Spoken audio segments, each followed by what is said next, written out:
নজর রাখতে হবে এবার তিলজলার অগ্নিকাণ্ডের খবরের দিকে। আপনারা জানেন ইতিমধ্যে কারখানার অগ্নিকাণ্ডে গ্রেপ্তার করা হয়েছে জুতো কারখানার মালিককে। ইতিমধ্যেই পাম অ্যাভিনিউ থেকে তিলজলা থানার পুলিশ মঙ্গলবার দিন গ্রেপ্তার করেছে। তিলজলার যে ঘটনা ঘটেছে তাতে দুজনের মৃত্যুর খবর সামনে এসছে, বাকি তিনজন যাদের হাসপাতালে চিকিৎসা চলছে। তবে এই ঘটনা কোনোভাবেই বরদাস্ত করা যাবে না, সরাসরি মুখ্যমন্ত্রী শুভেন্দু অধিকারী কিন্তু নির্দেশ দিয়েছেন। সবিস্তারে জানবো, আজকের আপডেট নেব। মফিজুল ইসলাম আমাদের প্রতিনিধি রয়েছেন আমাদের সঙ্গে সরাসরি ঘটনাস্থল থেকে। মফি, কি বলা হচ্ছে? আর কারণ এই ঘটনা যেমন একদিকে রিয়াক্ট করা হবে না, আগামী সময় কত দ্রুততার সহিত পদক্ষেপ হবে বলে মনে করা হচ্ছে?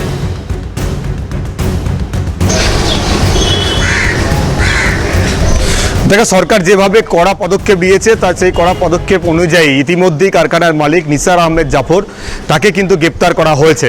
যে কারখানার এই অগ্নিকাণ্ডের জেরে দুজনের মৃত্যু এবং তিনজন এখনো পর্যন্ত আশঙ্কাজনক অবস্থায় মৃত্যুর সঙ্গে তারা কিন্তু পাঞ্জা লড়ছে, সেই কারখানার সামনে আমরা রয়েছি। আপাততভাবে এই কারখানাকে পুরোপুরি পুলিশ কর্ডন করে রেখেছে।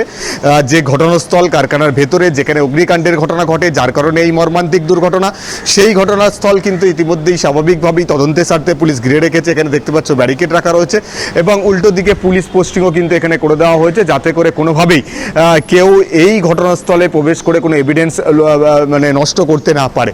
এবং তার পাশাপাশি আমি দেখাবো তোমাকে এখানে পুরো ঘটনাস্থলটা দেখিয়ে দিই। এই যে গেট, যে গেটের মানে দরজা একেবারে ছোট্ট একটা গেট, সরু একটা গেট, কারণ এরকম একটি কারখানা যেটা 40 বছর ধরে চলছিল, এখানে চামড়ার বিভিন্ন ধরনের প্রোডাক্ট তৈরি হতো, সেই কারখানার কোলাপসেবল এই গেট ইতিমধ্যে পুলিশের তরফ থেকে এখানে লক করে দেওয়া হয়েছে, যাতে করে কেউ ভেতরে প্রবেশ করতে না পারে। কিন্তু মর্মান্তিক এই ঘটনার পেছনে একাধিক প্রশ্ন ইতিমধ্যেই রয়েছে মণিময়। প্রথমত হচ্ছে তপসিয়ার মতো এই এলাকা অত্যন্ত ঘন জনবসতিপূর্ণ এলাকা, ঘিঞ্জি এলাকায়, সেই এলাকায় কিভাবে একটা এরকম বহুতলের মধ্যে এই ধরনের বেআইনি ফ্যাক্টরি চলতে পারে, সেখানে এই ধরনের কিভাবে কারখানা চলতে পারে। এবং এই যে ঘটনাস্থল, যে কারখানার কথা বলা হচ্ছে, এই বাড়িটা, যে বাড়িটা হচ্ছে ডেল্টা লেদার কর্পোরেশনের বাড়ির অ্যাড্রেস হচ্ছে 50/1 জিজে খান রোড। এই অ্যাড্রেসের একটি বাড়ির মধ্যে এই কারখানা 40 বছর ধরে চললেও 2006 সাল থেকে কিন্তু এই কারখানাটিকে কোম্পানিতে রেজিস্টার করা হয়েছে। কিন্তু সেই কোম্পানির কোনো কাগজপত্র আদৌ ঠিকমতো রয়েছে কিনা, বা যদি সে কোম্পানি রেজিস্টার ক্ষেত্রে সব কিছু আইন মেনে করা হয়, তাহলে এরকম ঘন জনবসতিপূর্ণ এলাকায় বছরের পর বছর ধরে কিভাবে একটা কারখানা চলতে পারে, যেখানে কোনো রকম ফায়ার সেফটি মেজার্স সেটা নেই, কোনো রকম ব্যবস্থা নেই। এবং সবথেকে আশ্চর্যজনক মণিময়, আমরা জানি যে আনন্দপুরের সেই ঘটনা, যেখানে প্রায় ভেতরে মানে অগ্নিদগ্ধ হয়ে একাধিক মানুষের মৃত্যুর ঘটনা ঘটেছিল, সেখানেও কিন্তু অভিযোগ উঠেছিল যে যারা কর্মীরা সেই গোডাউনের ভেতরে ঘুমিয়েছিলেন, তাদের বেরোনোর কোনো রাস্তা ছিল না, কারণ তাদের মূল দরজা বন্ধ ছিল। এক্ষেত্রেও কিন্তু সেই একই রকম ঘটনা ঘটেছে, কারণ এখানে এই কারখানার যে দুটো গেট রয়েছে, সেই দুটো গেটটা কি সবসময় বন্ধ রাখা হতো। তাদের সেখানে কারখানার মালিকদের তরফে একটা চুরির অজুহাত দেখানো হতো, যে চুরি হয়ে যাবে, তাই তাদের যে মূল গেট, সেই গেট কিন্তু বন্ধ রাখা হতো।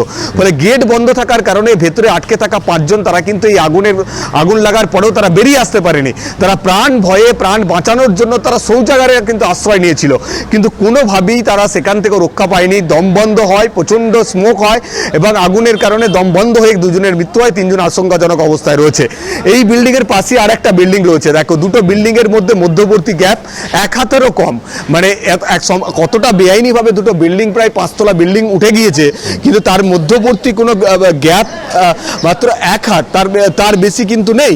এবং সব থেকে যেটা আরও একটু জানা যাচ্ছে, দেখাতে বলবো আমি বিধানকে, দেখো দুটো বিল্ডিংয়ের মাঝখানে একটি যাতায়াতের জন্য রাস্তা তৈরি করে দেওয়া হয়েছে। কারণ কি, এই যে কারখানা, এই কারখানার যে মালিক, এই দুটো বিল্ডিংই তার কারখানা চালাতো। ফলে এক বিল্ডিং থেকে আর এক বিল্ডিং যাওয়ার জন্য মাঝখানে রাস্তা কেটে সেটা কিন্তু রাস্তা তৈরি করা হয়েছে, যা সম্পূর্ণ কিন্তু বেআইনি। এই বেআইনি কর্মকাণ্ডের মধ্যে দিয়ে এই কারখানা চলতো, যেখানে স্থানীয়রা বলছে প্রায় 100 জন শ্রমিক কিন্তু এই কারখানায় কাজ করতেন। কিন্তু পুলিশ জানাচ্ছে গতকালকে ঘটনার সময় 30 জনের মতো শ্রমিক ছিল, যার মধ্যে প্রায় 25 জন তারা কিন্তু দুপুরের সময় তারা লাঞ্চ করতে বাইরে বেরিয়েছিলেন। অর্থাৎ ঘটনা যখন ঘটে তখন প্রায় 25 জন তারা কিন্তু কারখানার বাইরে ছিলেন, যে কারণে ভাগ্যক্রমে তারা হয়তো এত বড় মর্মান্তিক ঘটনা থেকে তারা প্রাণ রক্ষা পেয়েছেন।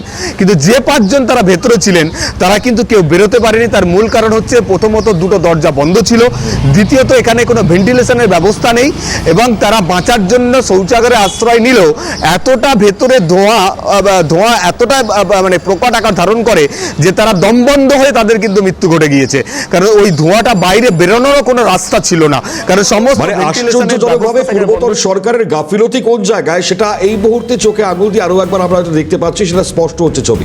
এখন প্রশ্ন হচ্ছে এই ধরনের বেআইনি কারখানার কত রয়েছে, তাদের বিরুদ্ধে কিভাবে ব্যবস্থা নেওয়া হবে, এই বিষয়টা কি জানতে পারছো আর মফিক?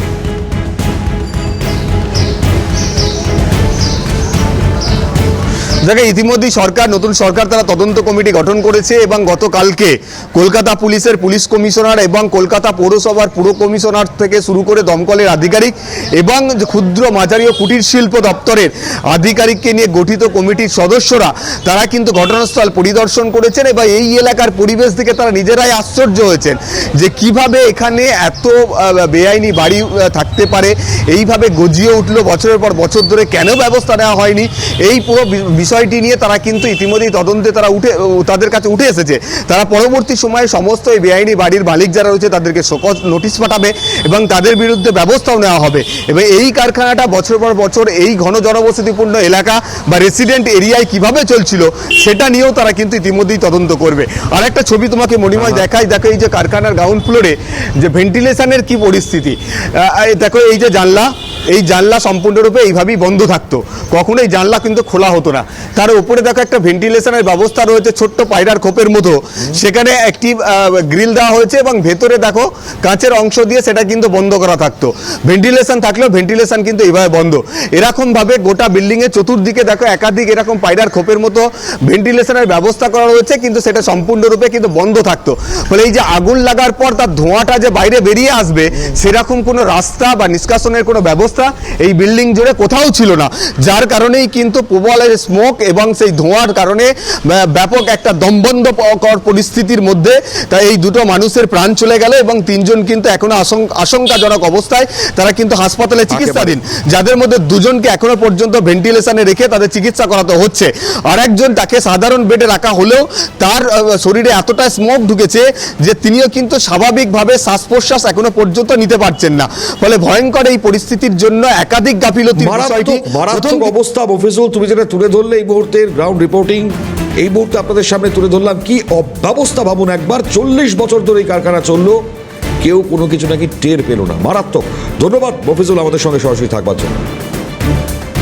গোটা ঘটনায় সিএম শুভেন্দু অধিকারী কি বলছেন শুনুন। বেআইনি কারখানা এসব হবে না, চলবে না। না, আপনি তো কমিটি ইতিমধ্যেই তৈরি করে চিফ সেক্রেটারি কমিটি করেছে, সকালে 11টায় রিপোর্ট দেবে, এফআইআর হবে এবং এটাই শেষ ধরে নিন, এই ধরনের কাজ করতে দেবো। আইনের শাসন প্রতিষ্ঠা করার জন্যই ভারতীয় জনতা পার্টিকে মানুষ দায়িত্ব দিয়েছে, অপরাধীদের লুকানোর জন্য না।